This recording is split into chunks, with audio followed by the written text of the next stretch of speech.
আজকে শবনম ইয়াসমিন বুবলি আপু এবং নাজমিন মিমি আপুর উদ্দেশ্যে আমার কিছু কথা বলার আছে। শবনম ইয়াসমিন বুবলি আপু এবং নাজমিন মিমি আপু তারা দুজনেই হচ্ছে আমাদের নোয়াখালীর মেয়ে।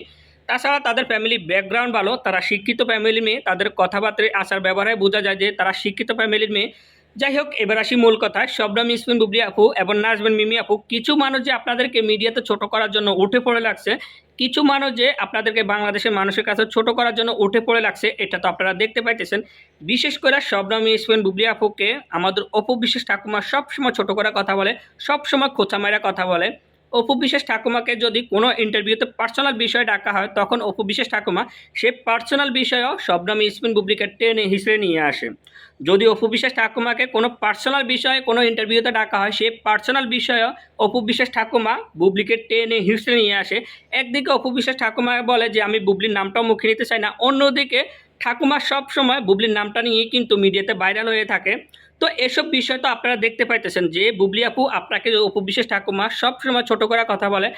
এই অপু বিশ্বাস ঠাকুমার দেখা দেখি এখন কিছু ব্যক্তি আছে যারা কিনা আপনাকেও ছোট করে কথা বলে। এখন আপনি এত সরলতা দেখান কেন? আপনাকে যে কিছু মানুষ এইভাবে বাংলাদেশের মানুষের কাছে ছোট করতেছে, কিছু মানুষ আপনার নামে মিথ্যা গুজব ছড়াইতেছে, এগুলো তো আপনারা দেখতে পাইতেছেন। সেজন্য আপনি কেন এগুলো দেখে চুপ হয়ে রয়েছেন? আমি এটাই বুঝতে পারতেছি না, এসব বিষয়ে আপনি কেন এখনো কোনো পদক্ষেপ নেন না। এই যে মিডিয়াতে এখন একটা বিষয় ছড়াইছে যে আপনার নাকি আগে একটা বিয়ে হয়েছে, সেই ঘরে আপনার নাকি একটা বাচ্চাও আসে, সেই বিষয়টা মিডিয়াতে একটু বেশি ভাইরাল। এই বিষয়টা যে প্রকাশ করছে তার বিষয়ে আপনি একটা পদক্ষেপ নেন। তাকে বলেন যে উপযুক্ত প্রমাণ দিতে, যদি উপযুক্ত প্রমাণ সে না দিতে পারে তাহলে উপযুক্ত তাকে কোনো কিছুর ব্যবস্থা করেন, কারণ সে মিথ্যা নিউজ ছড়াবে কেন? এই বিষয়ে আপনি একটু পদক্ষেপ নিতে পারেন, কারণ সব বিষয়ে সরলতা দেখিয়ে লাভ নেই। আর আপনি কাদের উদ্দেশ্যে সরলতা দেখান? যাদের উদ্দেশ্যে আপনি সরলতা দেখান তারা তো সরলতা কি ওইটাই বুঝতে পারতেছে না।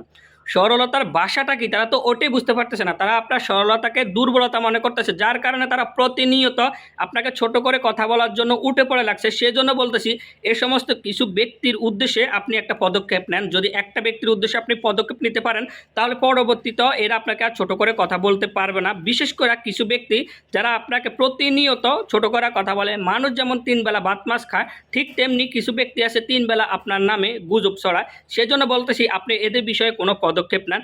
একটা নিউজ যদি যেটা সঠিক না, সেই নিউজ যদি কেউ ছড়ায় তার বিষয়ে পদক্ষেপ নেওয়ার অধিকার আপনার আছে।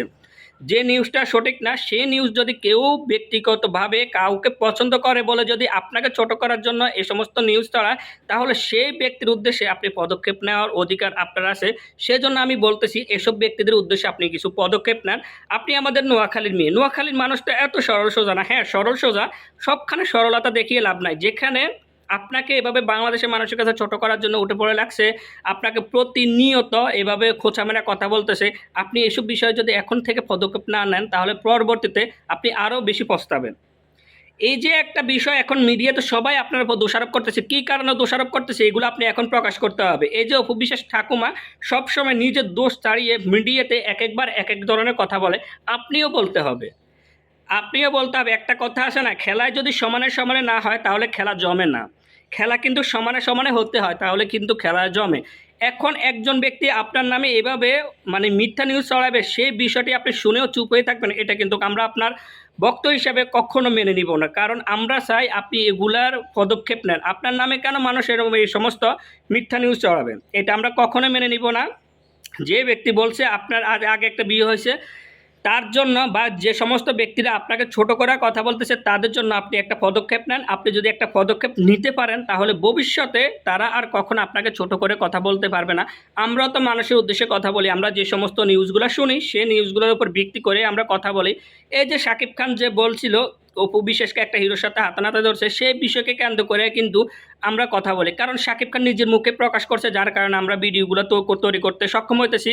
যদি শাকিব খান এই কথা না বলতো তাহলে কিন্তু আমরা নিজের মধ্যে থেকে এটা বলতে পারতাম না। কারণ একটা কথা আছে, যেখানে তারা সুযোগ করে দিতেছে আমাদেরকে কথা বলার জন্য, সেখানেই কিন্তু আমরা কথা বলতেছি। কিন্তু আপনি তো কাউকে সুযোগ করে দেন না কথা বলার জন্য। অপু বিশ্বাস ঠাকুমা এক একবার এক এক ধরনের কথা বলে, তার মানে সে মানুষকে সুযোগ করে দিতেছে তার বিষয়ে কথা বলার জন্য। কিন্তু আপনি তো মিডিয়াতে এক একবার এক এক ধরনের কথা বলেন না, তাহলে আপনার নামে কেন এই সমস্ত নিউজ ছড়াবে? সেজন্য আপনি বলতেছি আপনি এদের বিষয়ে একটা পদক্ষেপ নেন, যাতে তারা বুঝতে পারে যে একজনের নামে মিথ্যা নিউজ ছড়ানো কতটা কঠিন হয়ে দাঁড়ায় এটা আপনি বুঝিয়ে দিতে হবে। আমি আপনার কাছে আবারও রিকোয়েস্ট করতেছি এই সমস্ত ব্যক্তিদের জন্য আপনারা কিছু পদক্ষেপ নেন।